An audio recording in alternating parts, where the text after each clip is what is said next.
할렐루야. 네, 새벽에 나오신 여러분들 환영하고 축복합니다.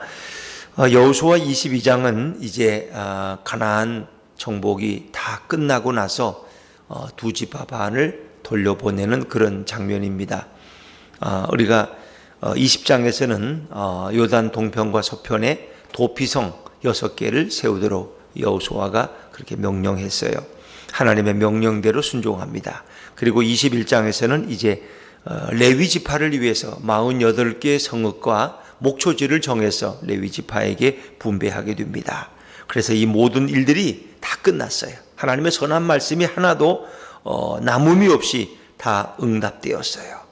하나님께서 이스라엘 자손의 조상들에게 주신 맹세와 약속대로 모든 것이 다 이루어졌어요.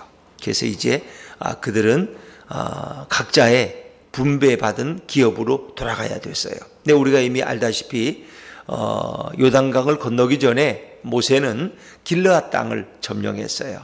그것이 이제 지금 루벤 지파와 갓 지파와 므낫세 반 지파가 차지한 요단강을 건너기 이전에 요단 동편이었어요. 그래서 두 지파 반이 요구할 때 다른 지파들은 그래요. 아니 전쟁은 같이 했는데 자기들만 먼저 여기서 차지하고 주저앉으면 우리만 저 요단강 서편에 가서 전쟁하다 죽으란 말인가? 이렇게 생각할 수 있어요. 그래서 모세는 그들과 약속했어요. 너에게 두 지파 반을 먼저 요단 서쪽에서 주겠다. 그러나 조건이 있다는 거예요.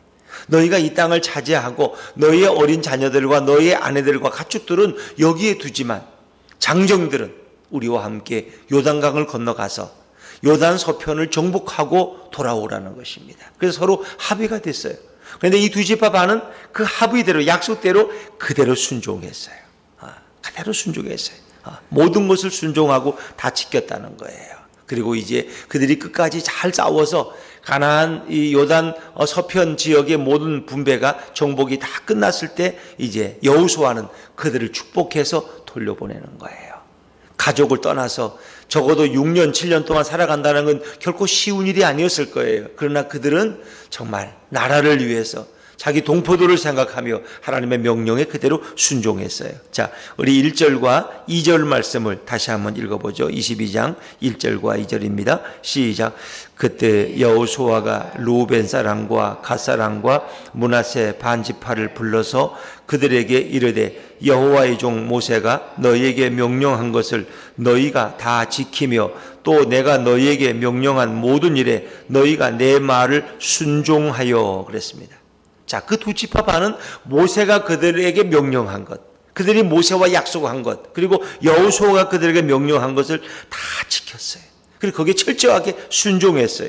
그리고 이제 이 정복 사업이 끝났기 때문에 이제 여호수아는 그들을 돌려보내게 되는 거죠. 자, 그들의 헌신이 어땠을까요? 3절을 한번 읽어볼까요? 3절입니다. 3절 시작.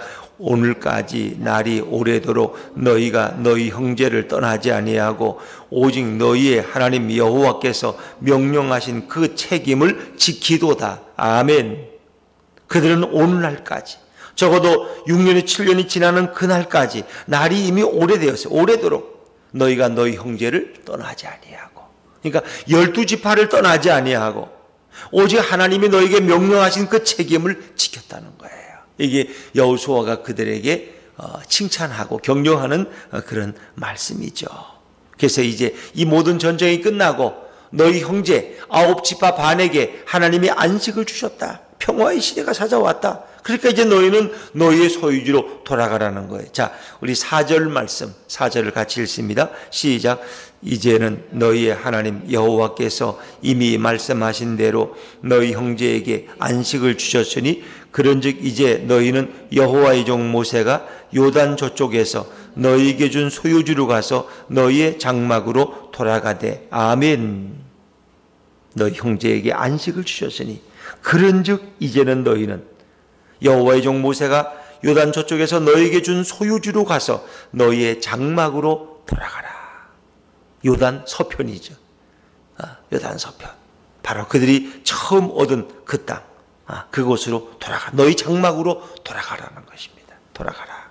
근데 돌아가서 결국 어떻게 사느냐? 하나님의 명령과 율법을 잘 지켜서 살아가라고 그들을 격려해서 보내게 되는데, 그들을 보낼 때 그냥 보내는 것이 아니에요. 그들을 축복해서 보내요. 축복해서.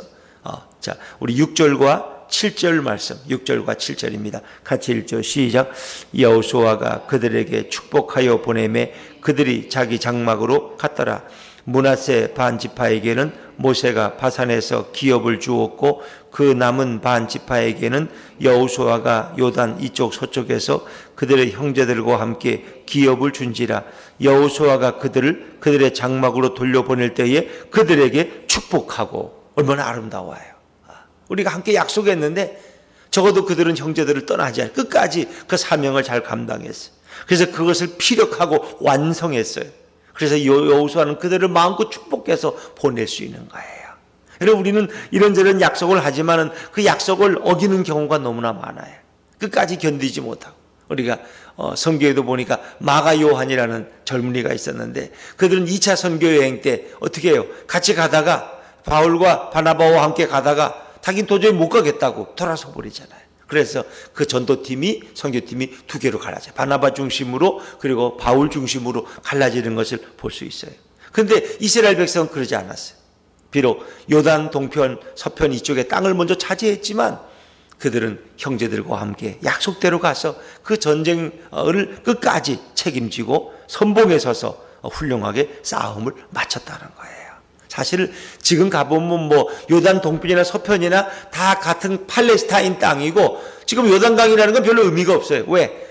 그냥 동네 도랑 같으니까. 그러나 그 당시에는 요단강이 넓어서 배가 없이는 건너지 못하는 넓은 땅이었어요. 개인적으로는 건너지 못하는 땅이에요. 그래서 그들은 요단 서편을 바라보면서 늘 가족들을 그리워했을 거예요. 중간에 뭐 잠깐 휴가를 해서 다녀오고 이런 것도 어려워요. 보고 싶으면 핸드폰 해서 전화 걸어가지고 뭐 편지 보내고 이것도 어려워. 6년 7년 동안 그들은 소식을 모른 채, 아마 혹시 파말들은 중간에 왔다 갔다 했는지도 모르겠어. 이런저런 가족 소식들을. 그러나 그들은 그 보고 싶은 마음을 참으면서 그 전쟁 사역을 잘 마치고 이제 돌아갈 때 여호수아는 알아서 그들을 돌려보내는데, 그냥 돌려보내는 게 아니에요. 축복해서 너는 끝까지 그 맡은 사명을 잘 감당했다. 얼마나 아름다운 모습이에요. 그리고 이제 헤어지는데 그냥 보낼 수가 없어서 그들에게 많은 금과 은과 보화를 주어서 보내죠. 자, 8절입니다. 8절 말씀 같이 읽소. 시작. 말하여 이르되 너희는 많은 재산과 심이 많은 가축과 은과 금과 구리와 의복을 가지고 너희의 장막으로 돌아가서 너희의 원수들에게서 탈취한 것을 너희의 형제와 나눌지니라 하매. 아멘. 그래서 많은 재산, 많은 가축, 은과 금과 구리와 쇠와 심이 많은 의복을 가지고 가서 너희 형제와 나누라. 그러니까 전쟁에서 이제 노획한 노획물이에요. 쉽게 말하면. 그것을 이스라엘 역사 속에 보면은 늘 가지고 돌아와서 전쟁에 나가지 않은 자들에게도 그것을 나눠주는 거예요. 왜? 후방에서 너희는 또 가정을 지키고 농사를 짓고 애썼으니까. 우리는 전쟁에 나가 싸웠지만 후방에 너희들이 있기 때문에 우리가 싸울 수 있는 거예요. 그래서 그들은 이 노획물을 형제들과 공평하게 나눴다는 거예요. 참 아름다운 전통 아닙니까, 여러분? 우리도 뭐 가끔 그럴 수 있어요. 뭐 나만 교회에서 죽도록 봉사하고 딴 놈들은 뭐 다 그냥 어떻고 이렇게 쉽게 생각하시. 딴 사람들은 나는 이렇게 매일 와서 기도하는데 딴 사람들은 기도도 한 번 안 하고 그냥 입도 생각할 수도 있어요. 그러나 우리는 그것을 가지고 나의 어떤 우선권을 주장하면은 그 공동체는 깨어지게 되는 거예요. 그러나 열심히 기도한 분들도 있지만, 또 집에서 기도한 분들도 있고, 또 열심히 봉사한 분들도 있지만, 또 직장에 매여서 그러지 못한 분들도 있고, 그것을 사랑으로 품어주는 것이 필요해요. 그래서 이렇게 모든 것을 자기 중심으로 보면은 공동체라는 것은 늘 불행할 수밖에 없어. 왜? 나보다 열심히 기도 못하는 사람은 인간같이 보이지도 않아. 나처럼 열심히 헌금하지 못하는 것들은 저기 무슨 신앙이냐, 저기 무슨 그리스도냐, 저기 아무것도 아니지. 열심히 봉사 못하는 사람들은 저건 믿음이 없어 저래. 이렇게 사람을 평가하게 되면은 먼저 내가 시험이 들고 내가 범죄하는 거예요. 그래서 이스라엘 전통 속에서도 그들은 늘 후방에 있는 가족들의 목도 늘 함께 나누고 그것을 분배하는 일에 열심을 다했다는 거예요. 그래서 이제 그들은 자기들의 소유지로 기쁘게 축복을 받으면서 그 많은 노획물을 가지고 돌아가는 거예요. 그러니까 월남전에 나갔던 우리 군인들 중에 가족이 있는 분들이 있죠. 또 결혼한 분들도 있었어요, 예전에는. 근데 이제 월남 가면은 적어도 뭐 1년, 2년씩 거기 살다가 이제 돌아가는데 그 당시 군인들이 월남에 파병되면 위험수당이 있어서 생명수당이. 그래서 여기 국내에 있는 군인들보다는 월급을 훨씬 더 많이 받았어요. 거의 미군 수준은 안 될지 모르지만 그래도 거의 육박하는 수준을 받았어요. 그래서 그들이 돌아올 때 이제 뭐 한 사람이 뭐 100만 원도 만들고 50만 원도 만들고 지금으로 말하면 200만 지금으로 말하면 그것이 꽤 많은 돈이죠. 뭐 3, 4천만 원, 5천만 원 1억도 될 수 있는 돈이에요. 그래서 그것을 다 쓰지 않고 걷어서 돌아와서 집도 사고 땅도 사고 이런 때도 있어요. 그러나 이제 그들은 사실 거기서 많이 죽기도 했죠. 또 저도 형님이 그 월남에가 계셨기 때문에 이제 아는데 돌아올 때도 그냥 돌아오는 게 아니라 그 미군들에게서 먹은 그 뭐 통조림이고 뭐 초콜릿이고 그 미군들은 그런 게 보급이 많잖아요. 그걸 이제 큰 박스로 싸서 이렇게 소포로 보내서 그걸 나눠 먹던 어린 기억이 많이 나요. 그 굉장히 많이 가져왔는데 그때 형님이 남진 씨하고 같이 이제 군대 생활을 월남에 파병돼서 같이 했던 그런 기억이 있습니다. 마찬가지예요. 그들도 뭔가 좋은 것들은 가족을 위해서 남겨뒀다가 다 가지고 가져가서 가족들을 만나는 거예요. 근데 이제 가장 중요한 게 있어요. 이 9지파 반과 2지파 반이 이제 갈라져요. 이쪽은 여호수아가 그래도 있지만 요단 건너가면은 2지파 반만 존재하는 거예요. 이제 그들을 보내면서 여호수아가 간곡하게 부탁했던 것이 있어요. 이게 사실 오늘 말씀에 제일 중요한 거예요. 그 말씀 우리가 기억을 하셔야 되는데, 자, 5절 말씀을 다시 돌아가서 읽어볼까요? 5절입니다. 5절 같이 읽죠. 시작. 오직 여호와의 종 모세가 너희에게 명령한 명령과 율법을 반드시 행하여 너희의 하나님 여호와를 사랑하고 그의 모든 길로 행하며 그의 계명을 지켜 그에게 친근히 하고 너희의 마음을 다하며 성품을 다하여 그를 섬길지니라 하고.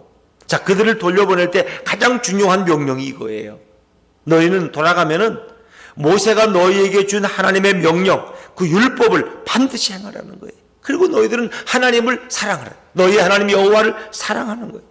그리고 그의 계명을 지키라는 거예요. 그리고 나서 중반 후반절에 보니까 그에게 친근히 하고 너희의 마음을 다하여 성품을 다하여 그를 섬길지니라. 마음을 다하고 성품을 다하고 뜻을 다하고 힘을 다하여 주 너의 하나님을 사랑하라. 우리 예수님도 말씀하셨죠. 가장 큰 계명이 뭐냐고 율법사가 질문할 때. 그런데 여기 보니까 그에게 친근히 하고, 이 친근하다는 말, 이 친밀하다는 거죠. 가까이 한다는 거죠, 여러분. 참 이 말이 그 의미가 있는 말이에요. 이 친근히 한다는 말은 착 달라붙다, 그런 의미를 가지고 있어요. 어떤 경우 제가 이제 이렇게 집사람하고 손자를 보러 가끔 가면은 우리 손자가 오랜만에 저를 보니까 집사람은 매일 가니까 조금 덜 반갑고 제가 오랜만에 가면은 너무 반가워요. 그래서 저한테 착 달라붙죠. 아이들이 착 달라붙는 게 느껴요. 그냥 목을 꼭 껴안고 안 떨어지려고 그래, 그냥.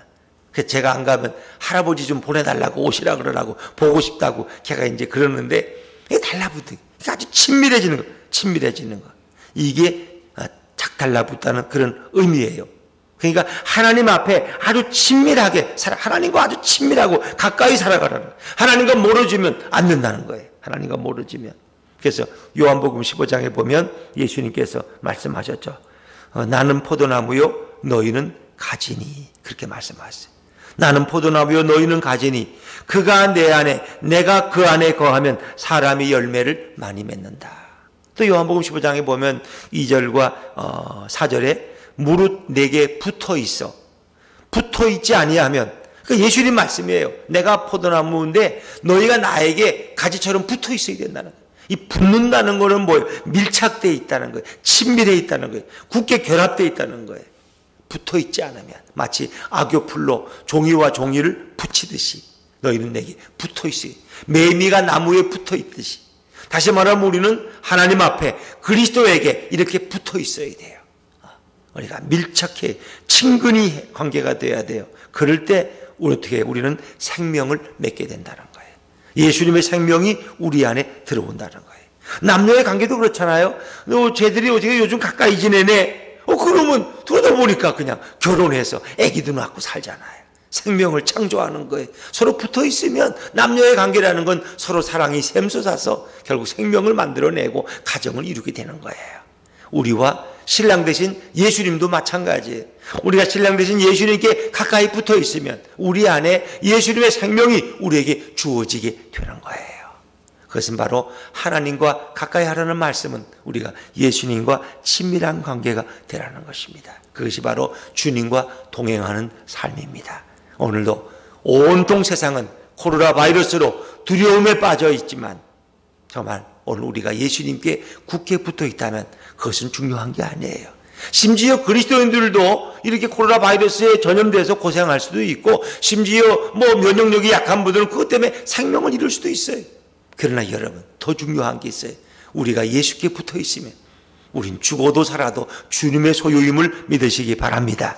우리 안에는 예수의 생명이 있고 우리는 주님이 우리를 부르는 그 순간 우리가 천국에 가서 주님과 영원히 살 수 있는 축복을 누리는 거예요. 이것이 바로 그리스도인들의 삶의 축복 아닙니까? 그리스도와 붙어 있다면 세상은 두렵지 않은 것입니다. 천만인이 나를 둘러 진치려고 해도 나는 두렵지 않다는 거예요. 이것이 시인의 고백인 것입니다. 예수님이 함께하는 삶, 예수님께 붙어 있는 삶, 그분께 친밀한 삶, 이런 삶에는 두려움이 없습니다. 오늘도 이 말씀을 붙들고 이 하루를 코로나 바이러스 가운데서도 담대하게 주님의 은혜를 구하며 예수님과 동행하는 저와 여러분의 삶이 되기를 주의 이름으로 축원합니다. 기도하겠습니다.